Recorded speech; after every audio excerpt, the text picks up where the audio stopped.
Now, what we're going to show you next are scenes not from an ugly street fight, but from inside the parliament of Georgia, where lawmakers came to blows, physically.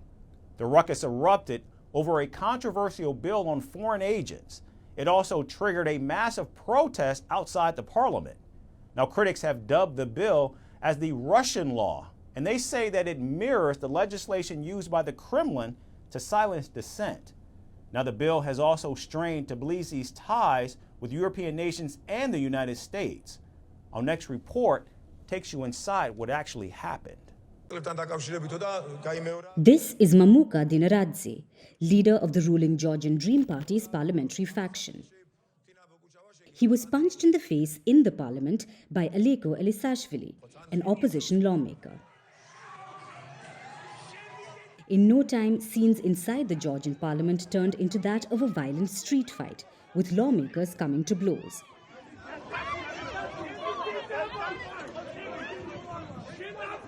At the center of this ugly brawl is a controversial bill on foreign agents.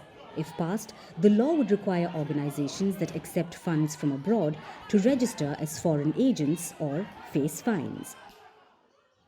The ruling Georgian Dream Party said it would reintroduce the bill 13 months after it was shelved due to protests. This triggered outrage both inside and outside the parliament. The Georgian Dream controls 84 seats in the country's 150-seat parliament, so it can pass the legislation without backing from opposition MPs.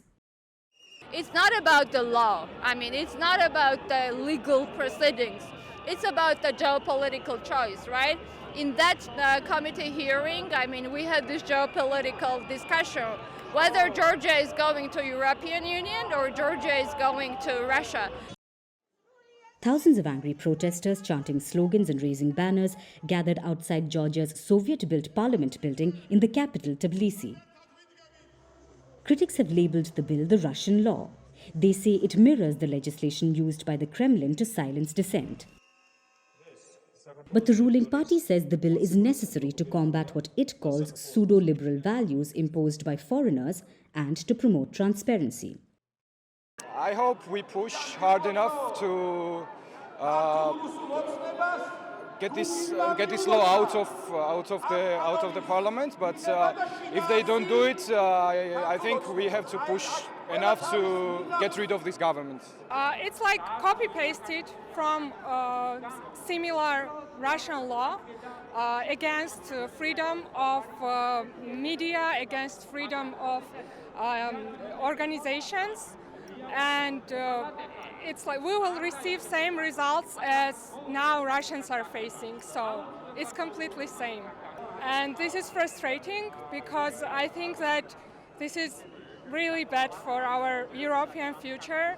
And we have to fight now or we'll just lose it. Georgia, a former Soviet republic, has been trying to deepen relations with the West for years. But the current ruling party is accused of trying to steer the country towards Russia. Analysts say the Georgian Dream Party sees Western funding for pro-democracy NGOs and independent media as a challenge to its grip on power. The ruling party is also widely suspected of covert cooperation with the Kremlin.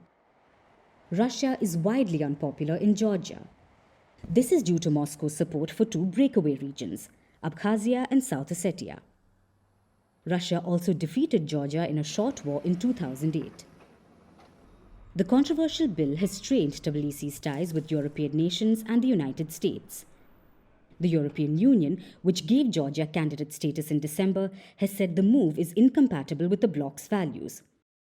It has called on Tbilisi not to pass the legislation. On Monday, Georgia's Prime Minister also held a meeting with the EU, British and US ambassadors to discuss the bill. But in the current deeply divided geopolitical world, if Georgia is trying to pull off a balancing act by steering towards Russia and aiming for an EU membership, it's certain to land itself in trouble both at home and abroad. From impeachments to inaugurations, if it's a political story, we are on the scene. The race for the White House is heating up. We're beating Biden. How dare he say that? If it's breaking news, we're live with the latest coverage. From the White House, the State Department, and Capitol Hill, we know the issues, but above all, we know the players to bring you the latest in-depth analysis on all the key stories that we're covering. I'm Eric Ham. Join me from Washington here on Firstpost America.